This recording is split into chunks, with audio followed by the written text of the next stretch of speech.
জমিনের মধ্যে পাঠাইছো আল্লাহ, আমি কি খাবো, কেমনে চলবো, কোথায় থাকবো, কোথায় ঘুমাবো? আল্লাহ বলে, বান্দা চিন্তা করিও না, আমি আল্লাহ তোমার থাকার জন্য জমিন বানাইছি। আল্লাহ বলে, এই জমিনটা আমি তোমার বিছানা বানাইছি, ওই আসমানটা আমি তোমার ছাদ বানাইছি। ওয়াজআলনাস সামাআ সাকফাম মাহফুযা। আল্লাহ বলেন, বান্দা আমি আসমান তোমার জন্য বানাইছি, জমিন তোমার জন্য বানাইছি। এই পৃথিবীর ডানে বামে যত কিছু দেখো সব আমি তোমার জন্য বানাইছি। ওই জঙ্গলের হরিণটাও তোমার জন্য বানাইছি, গর্তের পিঁপড়াটাও তোমার জন্য বানাইছি, সাগরের তলদেশের মাছগুলো তোমার জন্য বানাইছি। রে বান্দা, এই পৃথিবীর সব কিছু আমি তোমার জন্য বানাইছি। আল্লাহ এক কথায় ঘোষণা দিয়া বলেন, হুয়াল্লাযী খালাকালাকুম মা ফিল আরদি জামিআ। আল্লাহ বলেন, জমিনের যা কিছু তুমি দেখো বান্দা, সব নিয়ামত আমি আল্লাহ শুধু মাখলুক তোমার জন্য বানাইছি, ইনসান তোমার জন্য বানাইছি।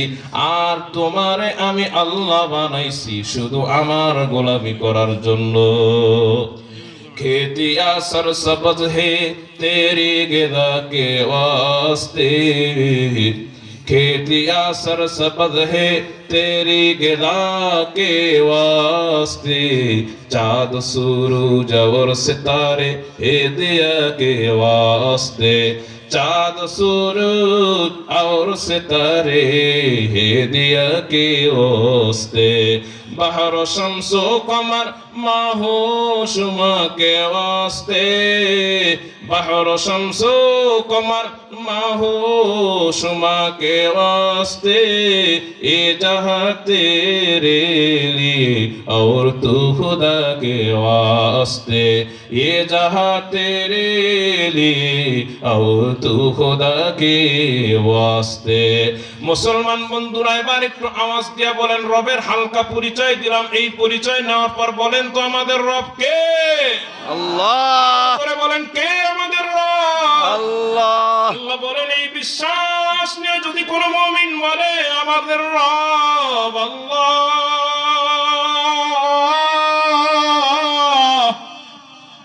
কোন মুমিন যদি জবান দিয়া ঘোষণা দেয়, অন্তর দিয়া ঘোষণা দিয়া বলে রব কে,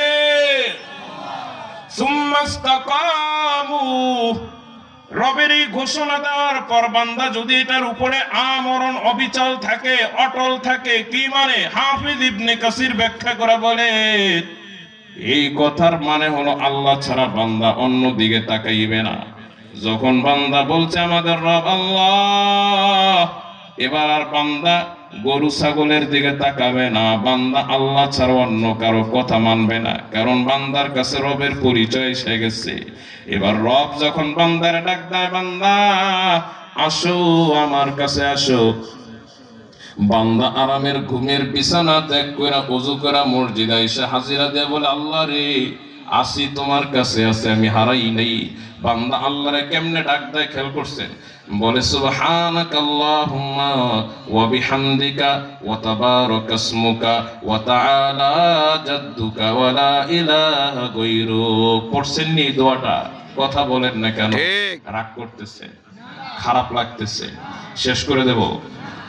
আল্লাহ বলেন, বান্দা রে আমি ডাক দিলাম, বান্দা আসসালাতু খায়রুম মিনান নাওম। বান্দা ঘুম ফেলে দিয়ে কয়, আর ঘুমাবো না, আমারে আল্লাহ ডাকছেন, আমি দৌড় দিয়ে চলে যাই। বৃদ্ধ বাবাজি আমার গ্রামের পুকুরের পানি দিয়া ওযু কইরা কোন মতে শীতের ভিতরে চাদর একটা মুড়ি দিয়া আল্লাহর জিকির করতে করতে আইসা আল্লাহর অফিসে আইসা হাজিরা দিয়া কয়, আল্লাহ সুবহানাকাল্লাহুম্মা, আল্লাহ রে, আল্লাহুম্মা মানে হলো আল্লাহরে ডাক দাও, আল্লাহুম্মা, আল্লাহ রে আপনি বড় পবিত্র, বড় মহান, আল্লাহ আমি গোলাম হাজির হয়ে গেছি। আল্লাহ খুশি হয়ে বান্দা আয় আয় আয়। বান্দা যখন সেজদা দিয়া সালাম ফিরাইছে, আল্লাহ কয়, এ বান্দা আমি খুশি হয়ে গেছি। খুশি হয়ে বান্দা তোর সারা রাতের জিন্দেগির সব গুনাহগুলো মাফ করে দিছি। বান্দার কাছে এখন রবের পরিচয় আছে। আবার যখন রাতের বেলা আল্লাহ ডাক দেয় বলে এ বান্দা শোন, বান্দা সব ফালায় দিছে, সংসার ফালায় দিছে, স্ত্রী সন্তান ফালায় আবার রবের অফিসে আসছে, আর আল্লাহর কাছে হাজিরা দেয়া কয় আল্লাহ আমি গোলাম হাজির হয়ে গেছি, আল্লাহ আল্লাহ রে আমি আপনারে ভুলতে পারি নাই। আবার বান্দারে আল্লাহ দুপুর বেলা ডাক দিছে, রে বান্দা আসো। বান্দা সব ফলা দিয়া বলে না, এখন আর অফিসের বসগিরি চলবে না, দুনিয়ার কোন অফিসের গোলামি চলবে না। বান্দা সব ফলা দিয়া জোহরের সালাতে হাজির হয়ে বলে আল্লাহ আমি গোলাম তোমার কাছে হাজির হয়ে গেছি, আল্লাহ আল্লাহ আমি তোমার পাগল, তোমার কাছে আসছি। আল্লাহ কয় বান্দা একবার দুইবার না, প্রত্যেক দিন 5 বার তোর সাথে আমার সাক্ষাৎ হয়, আর 5 বার আল্লাহর কাছে বান্দা হাজিরা দেয়। আমার নবী বলেন আসসালাওয়াতুল খামসু ওয়াল জুমআতু ইলাল জুমআতি, এই 5 বার বান্দা হাজিরা দিয়ে বান্দার বাম কাঁধের আমল নামার সব গুনাহগুলো মাফ হয়ে গেছে। ভাইরা আমার, বন্ধুগণ আমার, এইভাবে করে বান্দার জিন্দেগি পার হইতেছে, হইতে হইতে মালাকুল মউত যখন বান্দার কাছে এসে পড়ছে, হায়াত শেষ, যখন হায়াত শেষ হয়ে যাবে 1 সেকেন্ড কেউ টাইম পাবে? কথা বলেন না কেন? আর কোন সুযোগ নেই। মালাকুল মউত এবার আসছে। মালাকুল মউতরে যখন বান্দা দেখছে, বান্দা বুঝে গেছে এখন আর আমার দুনিয়ায় থাকার সময় নাই, আমি চাইলেও দুনিয়ায় আর থাকতে পারবো না, আমার এখন বিদায় হয়ে যাওয়া লাগবে।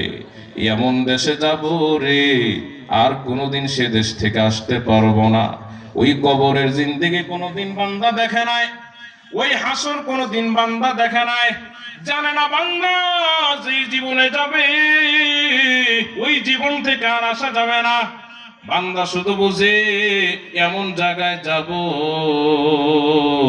আর কোনোদিন ওখান থেকে আসতে পারবো না, একা একা যাব, তো কেউ সাথে থাকবে। দুনিয়ায় যখন বান্দার অসহায়ত্ব লাগতো, তা বান্দা মারে কল দিয়া বলতো মা। প্রবাসের সন্তান যারা আছে তাদের কাছে একটু জিজ্ঞেস করেন কত কষ্ট বিদেশে থাকা, বহু কষ্ট করে তারা অর্থ কামাই করে। আমি যখন সৌদি গিয়েছিলাম উমরা করার জন্য, রোজার আগে গিয়েছিলাম বাবাজিরা আমার, এক যুবকের কাহিনী নিজের চোখে দেখছি, শোনাইতেছি। বিদেশের বাড়িতে আপনারা তো মনে করেন ডলার কামায়, রিয়াল কামায়, রিঙ্গিত কামায়, কিন্তু বাস্তবতা হলো যারা কামায় তারা বুঝে রে কত কষ্ট সেখানে। ওই যুবক তার মালিকের কাছে ফোন দিয়া বলতেছে চাচা, চাচাই তার বিদেশে নিয়ে গেছিল, বলছে চাচা আর কোন কিছুর বিনিময় আমি আর সৌদি থাকবো না। কাঁদতেছি, পাগলের মতো কাঁদতেছে, এদিক দিয়ে মাও কান্দে, খালারাও কান্দে, চাচিরাও কান্দে, ফুফুরাও কান্দে। বাড়ি বেশি দূরে না, যশোরে বাড়ি এই যুবকের। এই বছরে আমি যশোরে একবার মাহফিলে গেছিলাম প্রধান বক্তা হয়ে, ওই এলাকায় পাশেই যুবকের বাড়ি। কান্দে আর বলে মা রে, বিদেশের বাড়ি বড় কষ্টের, মা গো তোমরা বুঝো না কত কষ্টে আছি মা, আমি আর থাকবো না। তোমাদের একটা সম্পদের আমার কোনো লোভ নেই, কিছুই তোমাদের থেকে নিব না মা। এইভাবে করে করে মায়ের কাছে কান্দে, মা সান্ত্বনা দেয়, আর ওই কফিলের কাছে অনুরোধ করে বলে আমার সন্তানরে কষ্ট দিও না, ভালো একটা চাকরির ব্যবস্থা করে দাও। ভাইয়েরা আমার, বলতেছিলাম যে এই কথাটা, সৌদি আরবের ভিতরে যুবক একা কষ্ট যখন আর সইতে পারে না, ভিডিও কলে, ইমুতে, হোয়াটসঅ্যাপে মায়েরা দেখে, বাবারে দেখে, কিন্তু এমন একটা সফর আছে রে, যে সফরে আপনি যাবেন একা, মাও নাই, বাবাও নাই, এমন একটা কঠিন সফর। ওই সফরের যখন নেওয়ার জন্য মালাকুল মউত সামনে আইসা দাঁড়াবে, এবার এই ব্যক্তি কাঁদবে আর আফসোস করবে, এমন জায়গায় যাব আর আমার সাথে কেউ থাকবে না, আমার আপন কেউ নাই, আমার ডানে বামে কেউ নাই, মাও নাই, বাবাও নাই, সন্তানও নাই, পরিবারও নাই, স্ত্রীও নাই। এমন একটা এলাকায় যাচ্ছি, এজন্য বান্দা হতাশ আর কাঁদতেছে। দৃশ্যটা আমার মালিক আসমান থেকে দেখতেছে। মালিক সান্ত্বনা দেওয়ার জন্য নূরের ফেরেশতা পাঠা দিয়েছেন। বলেন সুবহানাল্লাহ। ওই ফেরেশতারা এবার আইসা আল্লাহর বান্দার সান্ত্বনা দিয়া বলবে, আল্লাহর গোলাম এত কান্না কিসের? কাইন্দো না রে গোলাম, তোমার ভয় নাই। আল্লাহ কোরআনের ভাষায় বলেন, আল্লাহ তাখাফু ওয়া লা তাহজানু, চিন্তার কোনো কারণ নাই, ভয়ের কোনো কারণ নাই। তোমারে কষ্ট দেওয়া হবে না, দুঃখ দেওয়া হবে না, বড় শান্তির জায়গায় তুমি যাইতেছো। এই 80টা বছর যার গোলামি করছো তুমি তার কাছেই যাইতেছো। তুমি জানো তুমি কার কাছে যাও রে? যিনি তোমারে বানাইলে, যেই রবরে এতদিন না দেখে তুমি বন্দেগী করছো, 5 বেলা হাজিরা দিছো, রমজানের রোজা রাখছো, যেই মালিকরে খুশি করার জন্য জীবনে একটা মিথ্যা কথা বলো নাই, জীবনে পরের গাছের আম চুরি করে খাও নাই, পরের জমিতে কোনোদিন তুমি অন্যায় ভাবে হাল চাষ করো নাই, আরেকজনের জমি তুমি দখল করো নাই, কারো পুকুরের মাছ, কারো ঘেরের মাছ তুমি নষ্ট করো নাই রে যুবক। জানো তুমি আজ সেই মালিকের কাছে যাইতেছো। ফেরেশতা যখন রবের পরিচয় তার সামনে তুলে ধরবে, এবার আর বান্দার কোনো ভয় থাকবে না, আর বান্দার সেই হতাশ হবে না। বান্দার চোখের পানি এবার মুছে ফেলবে, আনন্দে বান্দা খালি ছটফট করবে, আমারে তাড়াতাড়ি লইয়া যাও। এবার ফেরেশতা তারে আরেকটু সুসংবাদ শোনাইবেন, এ আল্লাহর গোলাম শুধু এখানেই শেষ না, জানো তুমি কার কাছে যাইতেছো? বলবে কার কাছে? তোমার আরেকটা বাড়ি আছে। কয় কি? কয় আমার আবার বাড়ি আছে। কই? আমি তো এই শিবচরের এখানে বাড়ি করছিলাম 2% জমির উপরে। বলবে না রে গোলাম, তোমার এমন একটা বাড়ি আছে যেই বাড়িটা তুমি এখনো দেখো নাই, তোমার চোখ দেখে নাই, তোমার কান শোনে নাই, তোমার অন্তর কল্পনাও করে নাই। এবার ফেরেশতা সুসংবাদ শোনাইবেন। আল্লাহ কোরআনের ভাষায় বলেন, ওয়া আবশিরু বিল জান্নাতিল্লাতী কুনতুম তুআদুন।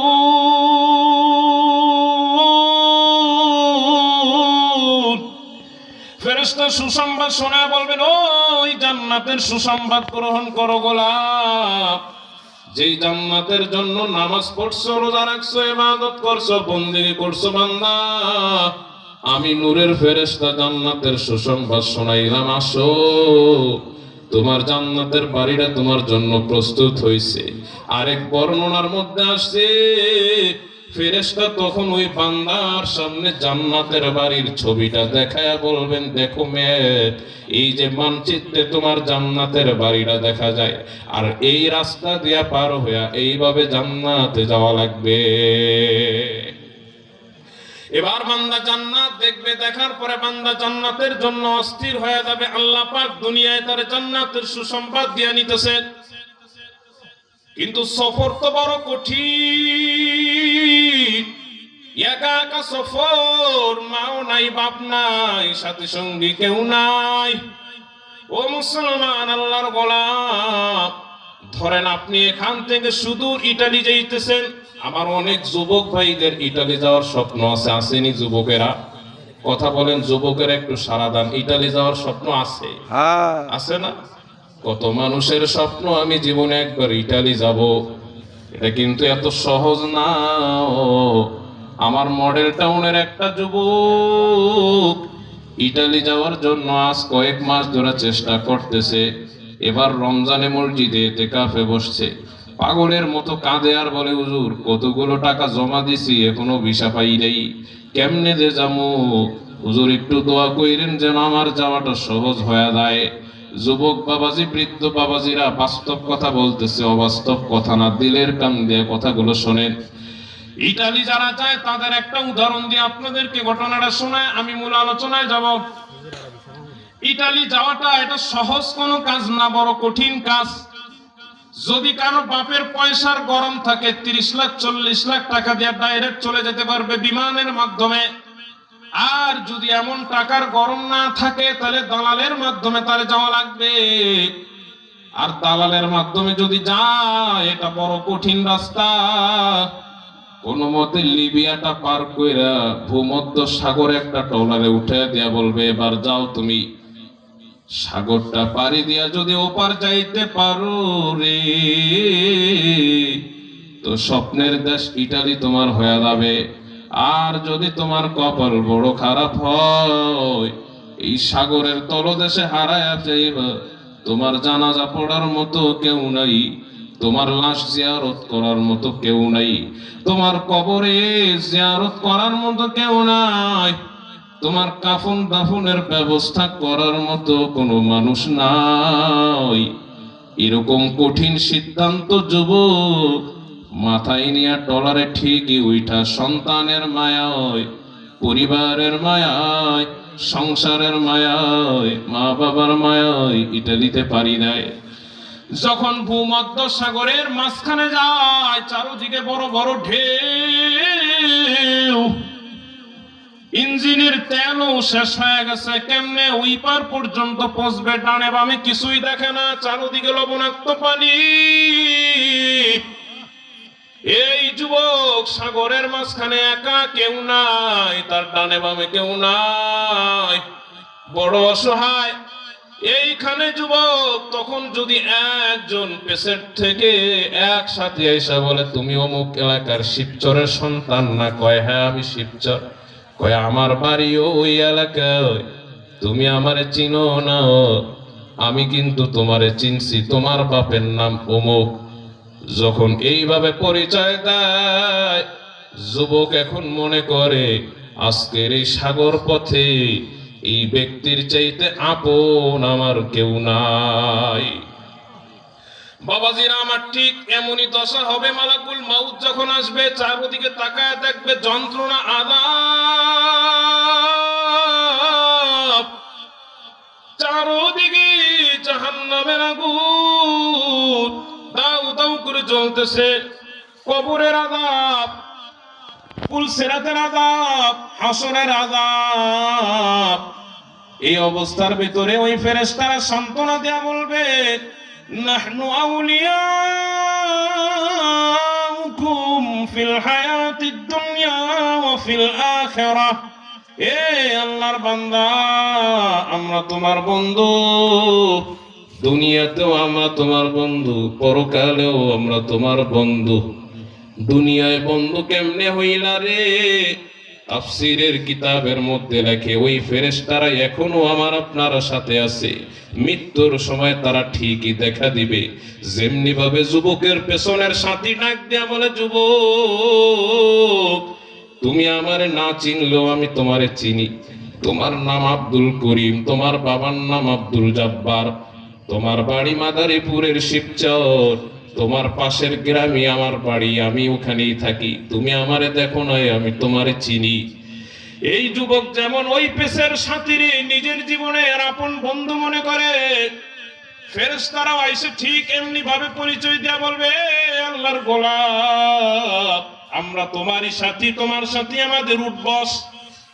সেই আজকের থেকে না, তোমার বয়স 80 বছর, এই 80টা বছর আমরা তোমার কাঁধের মধ্যেই ছিলাম, তোমার ডান কাঁধে একজন, বাম কাঁধে একজন।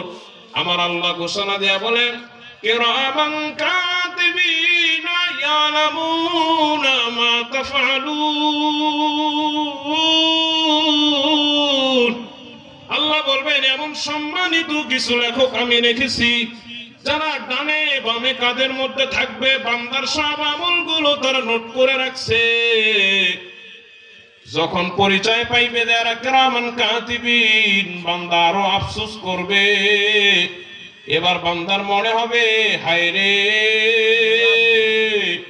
আমি তো অমুক দিন অমুকের বাগানে আম চুরি করছিলাম, বাম কাঁধের ফেরেশতা ঠিকই লেখা রাখছে, দেখা তার পাপের কথা মনে পড়ে যাবে। বলবে হায়, গতকালকেও তো আমি ফজরের নামাজটা পড়ি নাই রে। বাম কাঁধের ফেরেশতা ঠিকই নোট করে রাখছে, দেখা তার মনে পড়ে যাবে। মনে পড়বে হায়, কত পাপ করছি, কত মিথ্যা কথা বলছি, কত সুদ খাইছি, কত ঘুষ খাইছি, কত মানুষরে কষ্ট দিছি, জবান দিয়া কষ্ট দিছি, হাত দিয়া কষ্ট দিছি। এইভাবে বান্দার সব পাপের কথাগুলো মনে পড়বে। বাবাজিরা আমার তাফসীরের কিতাবের মধ্যে লেখে, কোন মুমিন বান্দা যদি শুধু একটা কথা তার মনে থাকে, রে কিরামান কাতিবিন সব সময় তার এই কাদের মধ্যে আছে, তার সব আমলগুলো নোট করতেছে। ভালো কথা বললেও নোট করতেছে, খারাপ কথা বললেও নোট করতেছে, সুদ খাইলেও নোট করতেছে, ঘুষ খাইলেও নোট করতেছে।